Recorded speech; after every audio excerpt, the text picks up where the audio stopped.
Have you ever had neighbors so entitled that they think your property is their playground? That's what happened to me when the infamous Karen sisters moved in next door. At first I thought they were just rude and nosy, but I had no idea how far their arrogance would go. One morning I stepped outside to find construction workers in my yard without my permission. They weren't repairing my house, fixing my driveway, or helping me in any way. No, they were digging a deep trench right across my lawn to bury a fiber optic line that didn't even belong to me. It was for the sisters' house. I stood there in shock, demanding to know who authorized this. The workers shrugged and told me, "Your neighbors said it was fine." My blood boiled. They had given the green light to tear up my property, as if they owned it. My once clean yard looked like a battlefield of mud and broken grass. The sisters waved at me smugly from their porch, acting like nothing was wrong.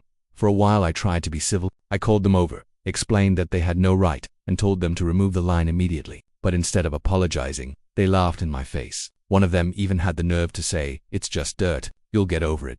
That was the last straw. If they wanted to treat my yard like their personal utility corridor, they were about to learn a very expensive lesson. I grabbed my shovel, found that buried line, and cut it clean in two. The sisters' internet went dark in an instant. But that wasn't all. I sent them the repair bill for the damage they caused. And trust me, this story only gets better. For years, my neighborhood had been the kind of place where people waved at each other from their porches, where kids rode their bikes up and down the sidewalks without fear, and where the loudest sounds you might hear were lawnmowers on a Saturday morning. It wasn't fancy, but it was peaceful, and for me, that was more than enough. I liked my house, my yard, and the quiet predictability of my little corner of the world. At least, that's how things were until the Karen sisters moved in. I still remember the day they arrived. A large moving truck blocked the street for hours while two shiny SUVs parked crookedly across multiple driveways, including mine. I had just come back from running errands when I found one of their cars sitting halfway over the edge of my property. I honked politely, expecting them to move, but instead of an apology, one of the sisters, tall, blonde, and wearing oversized sunglasses, rolled her eyes at me like I was inconveniencing her. That was my very first warning sign. The sisters were not like the rest of us. From the moment they settled into the house next door, their behavior was impossible to ignore. They blasted music at night, argued with delivery drivers in the middle of the street, and treated every neighborly request as though it was some kind of personal attack. People started avoiding them quickly, crossing the street instead of walking past their house. I tried to stay neutral, telling myself it wasn't worth getting involved. But sometimes trouble doesn't wait for you, it comes right to your doorstep. At first, I only noticed little changes around my property. Brightly colored survey flags popped up along the edge of my yard one morning. They were the kind utility companies use when they're marking underground lines. Confused, I picked them up and tossed them in the trash. A week later, more flags appeared, this time deeper into my lawn, cutting diagonally across the grass. I had no idea what was happening, but I didn't like it. My property had always been my sanctuary, and seeing strangers' markings felt like a violation. I decided to keep an eye out, and sure enough, the answer revealed itself soon enough. One Tuesday morning, I woke up to the sound of heavy machinery rumbling outside my window. I pulled back the curtains and nearly choked on my coffee. There, right in the middle of my yard, were three workers in hard hats digging a trench with a backhoe. Clumps of dirt flew into the air as the once green lawn I worked hard to maintain was ripped apart like it was nothing more than construction waste. I rushed outside, barefoot, not even bothering to put on proper shoes. "Hey, what the hell do you think you're doing?" I shouted over the roar of the machine. The workers stopped, startled, and one of them looked up at me with the kind of blank expression that said he'd been yelled at by plenty of angry homeowners. "Before, we're just burying a line," he explained, shrugging as if that made everything fine. "What line? Who gave you permission to dig across my property?" I demanded, standing between them and their machine. The man pointed toward the house next door. "Your neighbors said it was okay." I turned, and there they were, the Karen sisters, standing smugly on their porch, sipping iced coffees like they were watching free entertainment. One of them gave me a little wave, as if she were being friendly. The other smirked like she knew exactly what she was doing. Rage surged through me. My yard, my property, my space, it wasn't theirs to give away. "This is my land." I snapped at the workers. "You can't just dig here because they said so. Stop immediately." The workers exchanged glances, then reluctantly shut off the machine. One muttered something under his breath that I couldn't catch. I could tell they didn't want to be caught in the middle of a neighbor war, but they weren't about to stand up to the people who signed their checks either. I stormed over to the sisters' porch. "What do you think you're doing?" I demanded. The taller one lowered her sunglasses to look at me. "Relax," she said in a tone that dripped with condescension. "It's just a line. They'll fix your grass afterward. Just a line," I repeated, hardly believing her arrogance. "You tore up half my yard without asking me. You had no right to approve this." The other sister scoffed, brushing her hair back with a manicured hand. "It's not like you're using that space. And besides, it's not a big deal. You'll get over it." That was it. That was the moment I knew I was dealing with something much bigger than just a misunderstanding. This wasn't an accident. This wasn't them being careless. This was entitlement in its purest form. They thought my property was theirs to control simply because it was convenient for them. I clenched my fists, forcing myself to stay calm. "You have 48 hours to remove that line from my yard," I said through gritted teeth. "If it's not gone, I'll handle it myself." They laughed, actually laughed, as if I had just told the funniest joke in the world. Then, without another word, they turned and went back inside their house, slamming the door behind them. I stood there in my ruined yard, shaking with fury. The workers had packed up their tools, clearly wanting no part of the escalating feud, leaving behind a half-dug trench and a spool of bright orange fiber optic cable that snaked across my grass like a taunt. I stared at it, feeling a storm brewing inside me. The Karen sisters thought they could walk all over me. They thought I'd roll over, accept the damage, and let them get away with it because that's what everyone else in the neighborhood did. But they had underestimated me. They had mistaken my silence for weakness, and standing there, my bare feet covered in mud, staring at the scar they'd left across my lawn, I made myself a promise. They were going to regret this. The next morning, I woke up still furious. My lawn looked like a scarred battlefield, dirt piled in mounds, and that thick orange fiber optic line sat half buried like some kind of victory banner planted by the sisters. The audacity of it made my blood boil. Every time I looked out my window, I saw it there mocking me, reminding me that my neighbors had trespassed on my property without so much as knocking on my door. I tried to start the day as normally as I could, brewing coffee and making breakfast, but my eyes kept drifting back to the yard. By mid-morning, I couldn't take it anymore. I marched outside and paced the length of the trench, examining every detail. The soil had been dug deep, the grass was shredded, and tire marks from the backhoe scarred the edges of my driveway. It wasn't just unsightly, it was damage. Real, measurable damage that no one had asked my permission to inflict. That's when the door to the sister's house opened. Out walked the taller one, let's call her Karen number 1, wearing yoga pants and carrying her ever-present iced coffee. She spotted me in my yard and smirked, admiring the upgrade. She called out, "Upgrade," I snapped. "This is destruction. You tore up my yard for your own benefit." She rolled her eyes like I was a whining child. "It's just internet. Calm down. They'll patch it up when they're finished. You'll barely notice." Before I could respond, the other one, Karen number 2, joined her, phone in hand. "Oh my God, are you still complaining?" she said. "You're being dramatic. It's literally not even that bad." "Not that bad." I stepped closer to the property line, my voice sharp. "This is my land. You don't get to use it because it's convenient for you. You didn't even ask." Number 1 took a slow sip of her drink, then shrugged. "We didn't think it would be a big deal."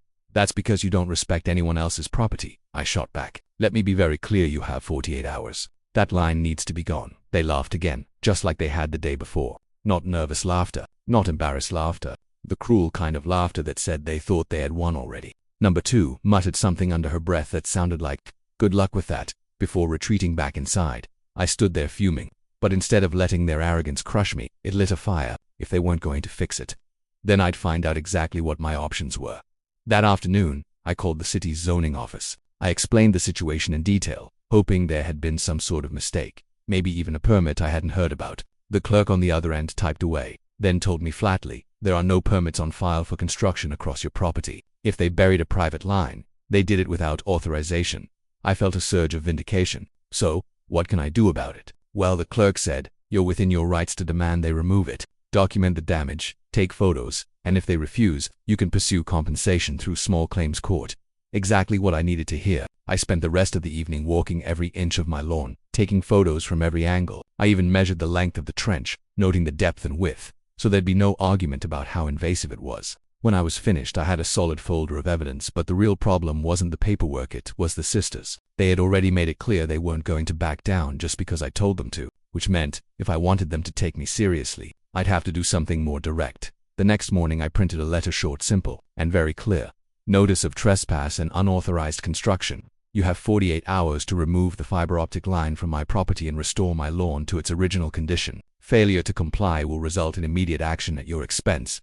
I signed it, slipped it into an envelope, and taped it right to their front door. An hour later, the shouting began. I was in my kitchen when I heard the door slam next door, followed by the unmistakable click of high heels on pavement. Karen number 2 stormed across the lawn, letter in hand, waving it like a flag. "Are you kidding me with this?" she shrieked before she even reached my porch. "You're threatening us over a stupid line." I stepped outside calmly, arms crossed. "It's not stupid. It's my property. And yes, I'm serious. That line needs to be removed." She scoffed so loudly I thought she might choke. "You can't just demand that. We paid good money to have this installed. You're not going to ruin it for us." I leaned forward, my voice low but firm. You ruined it for yourselves the second you decided to dig on land that wasn't yours. By then, number one had joined her sister, holding her phone up like she was recording the encounter. Say hi to TikTok, she sneered. Everyone's going to see how ridiculous you're being. I didn't flinch. Go ahead, post it. Make sure you include the part where you trespassed and destroyed my property without permission. I'm sure the internet will love that. Her smirk faltered, just a little, but she quickly covered it with another eye roll. We'll see what our lawyer says, she muttered. Good, I said, because mine is already on speed dial. They stomped back to their house, slamming the door so hard the windows rattled. For a moment, silence returned to the street. But inside, I knew the clock was ticking. 48 hours wasn't long, and if they thought they could out-stubborn me, they were in for a nasty surprise that night. I sat in my living room staring out at the half-buried line, glowing faintly in the moonlight. It looked harmless enough to anyone passing by, just a coil of cable in the dirt. But to me it was a symbol of disrespect, of arrogance, of neighbors who thought they could take whatever they wanted because no one had stopped them before. Well, I wasn't everyone else, and if they didn't take that letter seriously, they were about to find out just how far I was willing to go.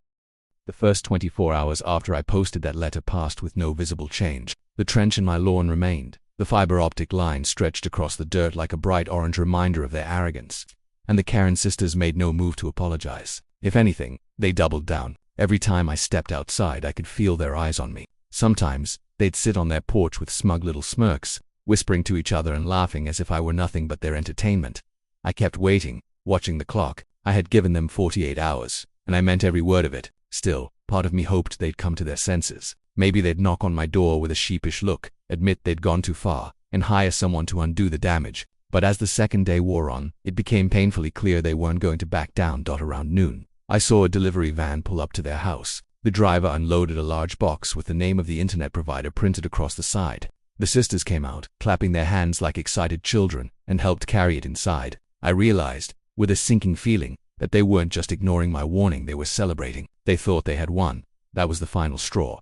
I waited until nightfall, when the neighborhood quieted and most people had turned in for the evening. The air was cool, the moonlight casting faint silver shadows across the ruined lawn. I grabbed a shovel from my garage, my heart pounding with a mixture of anger and determination. This wasn't about revenge anymore, it was about reclaiming what was mine. The soil was still loose from the workers, digging so it didn't take much effort to trace the line. I followed its path, carefully lifting chunks of dirt and pulling the orange cable free. The further I went, the angrier I became. They hadn't even bothered to bury it properly in some places. Sections of it lay exposed just beneath the grass, as if mocking me with its carelessness.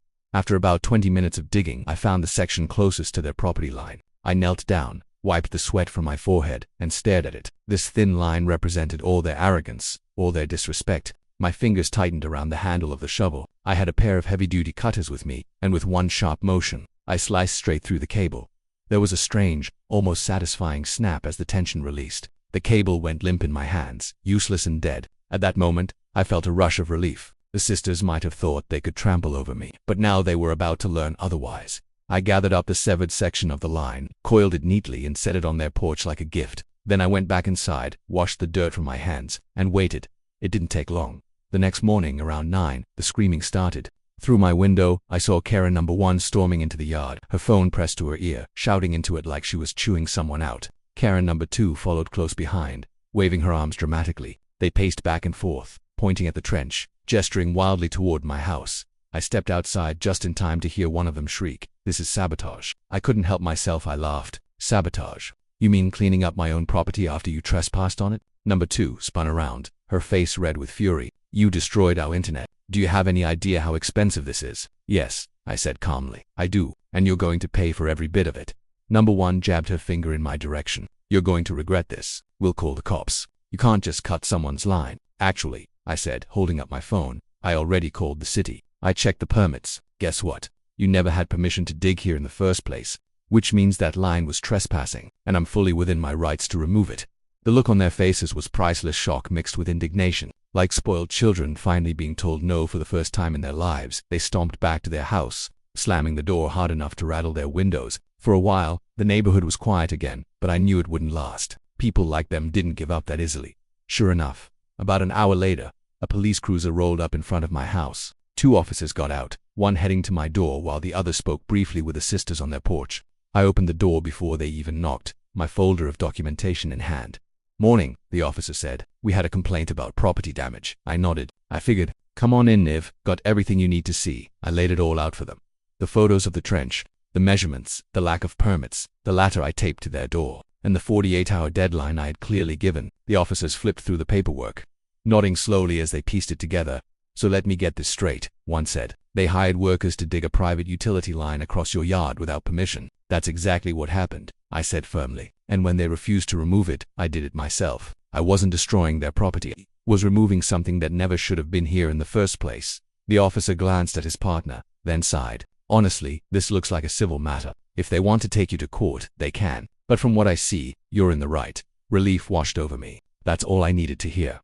When the officers left, the sisters came storming down their porch steps, shrieking about injustice and favoritism. But their voices faded into the background. I didn't care about their tantrum anymore. I had stood my ground, defended my property, and come out on top. Later that afternoon, I drafted one more letter, this time, an invoice. I listed every cost, reseeding the lawn, repairing the soil, and compensation for the stress and time they had caused me. I totaled it up, signed it, and slipped it into their mailbox. It wasn't just about the money. It was about principle. They needed to understand that actions have consequences, and if they thought they could walk all over me, they were dead wrong.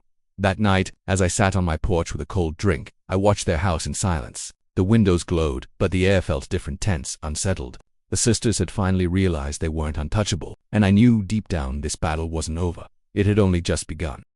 For a few days after the police visit, the neighborhood fell into an uneasy quiet. I went about my business as usual, mowing what little remained of my torn-up lawn, cleaning out my garage, and pretending the Karen sisters' house didn't exist. But behind that fragile calm, I could feel the tension simmering. Every time I left for work, I caught them glaring from their window. Every time I returned, I noticed their curtains twitching. They weren't finished with me. It didn't take long for their next move to arrive. One afternoon, a thick white envelope appeared in my mailbox. Inside was a letter from their so-called attorney. It was as dramatic as you'd expect: accusations of vandalism, threats of a lawsuit, and demands for thousands of dollars to replace the severed line. They claimed I had maliciously destroyed essential infrastructure and caused emotional distress in the process. I laughed out loud as I read it. Emotional distress because they couldn't stream reality TV for a couple of days. Please, still. I knew better than to take it lightly. I gathered up every piece of evidence I had collected. Photos, receipts, written notices, and a detailed timeline of everything that had happened. Then I called a lawyer of my own. He was a calm, practical man who had seen plenty of these neighborhood disputes before. After skimming through the documents, he leaned back in his chair and smirked. They don't have a case, he said simply. In fact, you're the one with grounds for damages. Hearing those words was like taking a deep breath after being underwater. Finally, someone with authority was confirming what I already knew. The sisters weren't victims, they were perpetrators. Sure enough, a few weeks later, the summons arrived. We were going to small claims court. The day of the hearing, I walked into the courthouse with my evidence neatly organized in a binder. The sisters were already there, dressed like they were attending a fashion show rather than a legal proceeding. Number 1 wore a blazer far too flashy for the setting, while number 2 tapped away on her phone, rolling her eyes at everything around her. Their arrogance hadn't dimmed one bit.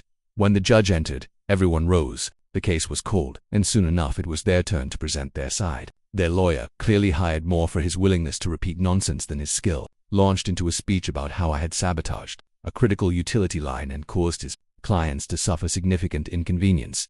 He painted them as innocent homeowners just trying to improve their internet, while I, their evil neighbor, had lashed out in some fit of irrational anger.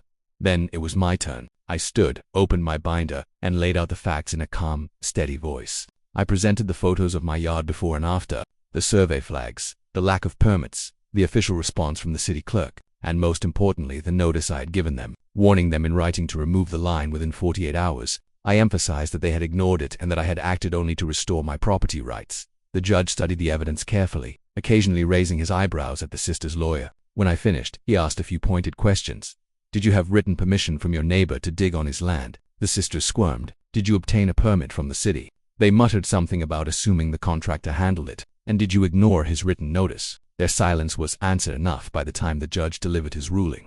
I already knew which way it would go. This court finds in favor of the defendant, he declared, his voice firm. The plaintiffs acted without authorization and caused damage to private property. The defendant was within his rights to remove the unauthorized line. Furthermore, the plaintiffs are ordered to compensate the defendant for the cost of repairing his lawn, in the amount of— he named a figure that wiped the smug smiles right off their faces. It was more than enough to cover reseeding, soil repair, and a little extra for my trouble. The sisters erupted immediately. their voices overlapping as they tried to argue with the judge. He silenced them with a single sharp gavel strike. "This case is closed," he said sternly. Walking out of that courtroom was one of the most satisfying moments of my life. The sisters trailed behind, fuming and whispering furiously, but for once, they weren't the ones holding the power. I had stood up to them, and I had won still. Victory didn't erase the tension. If anything, it made it worse. That night, I sat on my porch enjoying the cool air, and I noticed their blinds shifting. I could almost feel their eyes boring into me, their resentment simmering hotter than ever. They weren't just angry, they were humiliated. And humiliated Karens were dangerous. Sure enough, the petty tactics began almost immediately. They parked their cars closer to my driveway, just enough to make pulling out a hassle. They blasted music late at night, louder than before, hoping to disturb me. Sometimes I even found trash mysteriously appearing in my yard, fast food wrappers and empty coffee cups that I hadn't put there. It was childish, but it was proof they weren't going to let the matter die quietly. Instead of retaliating, I documented everything. Photos of the trash, timestamps of the noise, and notes about their parking antics. If they wanted to drag me into round two, I was ready. But here's the thing about people like them. The more they lose, the more desperate they become. And deep down, I knew they wouldn't stop at petty harassment. They had tasted defeat in court, and now they wanted revenge. The problem for them was, I had already learned the most important lesson: when you stand your ground with people who thrive on intimidation, they lose their power. So I waited, calm, watchful, patient. The storm hadn't passed. It was just gathering strength, and I was ready for it. Weeks passed after the court ruling, and while the Karen sisters had been forced to pay for the damage, they were far from done with me. Their behavior only grew more spiteful. They parked their SUVs so close to my driveway that I sometimes had to inch out at awkward angles. They left trash in my yard as if I wouldn't notice the same fast food bags that appeared almost daily. And the music blasting late at night, long after decent people had gone to bed, was their constant way of reminding me they were still bitter. Most neighbors had learned to avoid them, but not me. I documented everything, every rapper, every loud night, every petty stunt. I wasn't going to let them bully me into silence. Still, the tension was draining. Living next door to the Karens was like standing on the edge of a cliff, always waiting for the rocks beneath you to give way. The breaking point came one Saturday morning. I walked outside to find spray paint scrawled across the side of my fence. A big sloppy word in red letters. Loser. My stomach dropped, but not from shock, rather, from a cold certainty. They had crossed a line far deeper than a buried cable. This was vandalism, plain and simple. I took photos immediately, then called the police. When the officers arrived, I explained the ongoing harassment, handing over my folder of evidence: the trash, the parking stunts, the late-night noise complaints, and now the spray paint. One officer raised his eyebrows as he flipped through the stack. "You've been dealing with this for months?" he asked. "Yes," I said flatly, "and I'm done letting it slide."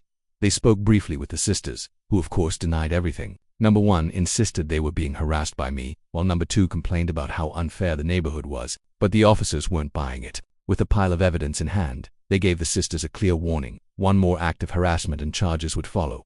For a few days, things grew quiet again. No trash, no loud music, no parking games. It almost felt like they'd finally realized they had pushed too far. But with Karens.com is never permanent, it's just the eye of the storm. Sure enough, the final showdown came the next week. I was working in my yard reseeding the grass they had ruined months earlier, when I heard shouting. Both sisters stormed out of their house, one waving a piece of paper, the other recording me with her phone. "This is harassment," number one screeched, shoving the paper in my face. "We got a lawyer, and we're suing you again for emotional damages." Number two spun her phone around to catch my reaction.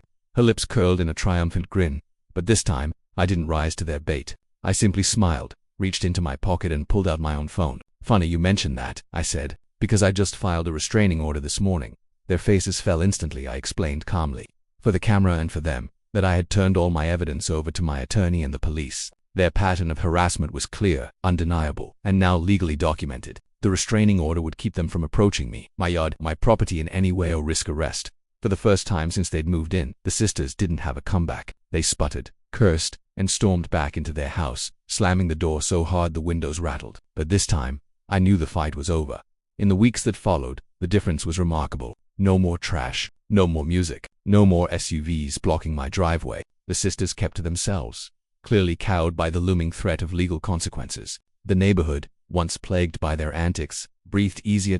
People even stopped me on walks to thank me for standing up to them, saying they'd never had the nerve. As the grass in my yard slowly grew back, green and even, I felt a deep sense of closure. I hadn't just defended my property, I'd set a boundary they could no longer ignore. For once, the Karen sisters had been forced to face real consequences, and I had my peace back.